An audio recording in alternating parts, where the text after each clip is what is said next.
Je m'appelle Jérôme Laga, je suis chargé de campagne au CNCD 11-11-11 pour la ville de Bruxelles. Et donc, dans ce cadre-là, aujourd'hui, j'organise les apéros politiques de Bruxelles pour les élections régionales, fédérales et européennes. C'est-à-dire que le pitch de la soirée, c'est que des experts, qui soient nos collaborateurs directs, donc des membres du CNCD 11-11-11 ou des personnes d'organisation membres, ont préparé avec des citoyens, pendant un atelier préparatoire, des questions qu'ils allaient donner aux politiques. Et durant cette soirée, le politique est invité à aller de table en table pour répondre et se prononcer sur chacune des thématiques, avec les questions évidemment qu'on a préparées pour lui. Le Conseil européen est venu avec une proposition qui a été modifiée par le Parlement européen et nous, en tant que société civile, de manière générale, et le CNCD dans son mémorandum, considère cette proposition du Parlement européen, bien que pas parfaite, assez progressiste. Donc nous, c'est quelque chose... Qu'est-ce qu'elle prévoit par rapport à la situation actuelle ?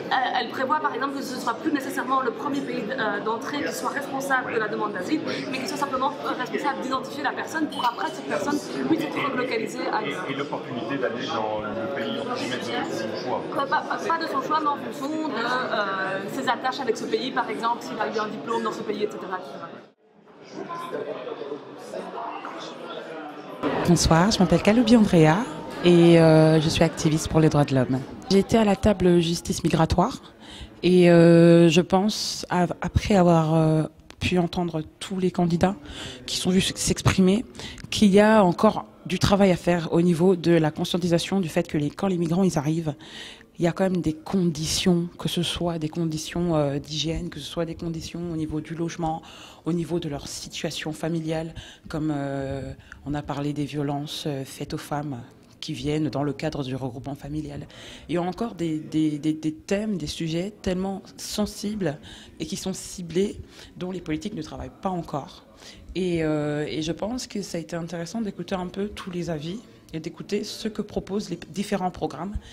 Et j'ai été surprise par certains et j'ai été un peu déçue par d'autres. Mais je pense que après cette table ronde, ils vont un peu plus étudier certains sujets et s'arrêter sur des faits, surtout au niveau de l'actualité.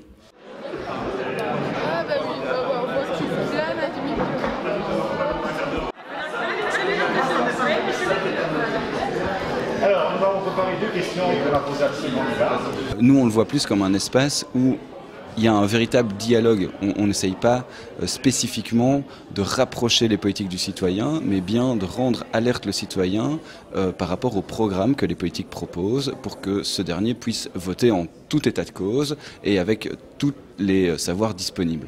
Mon rôle, en gros, c'était d'adresser aux décideurs politiques les questions qu'on avait préparées avec les citoyens et de faire en sorte qu'ils répondent effectivement à la question. Ce qui était bien avec ce débat, c'est que ça a décloisonné la question agricole à d'autres questions, donc la question du commerce international, la question de l'affectation des terres, etc. en Belgique.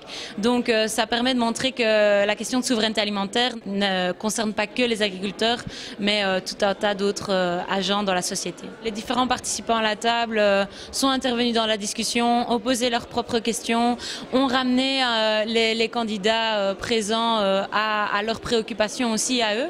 Donc ils sont vraiment appropriés la thématique et ouais, c'était participatif.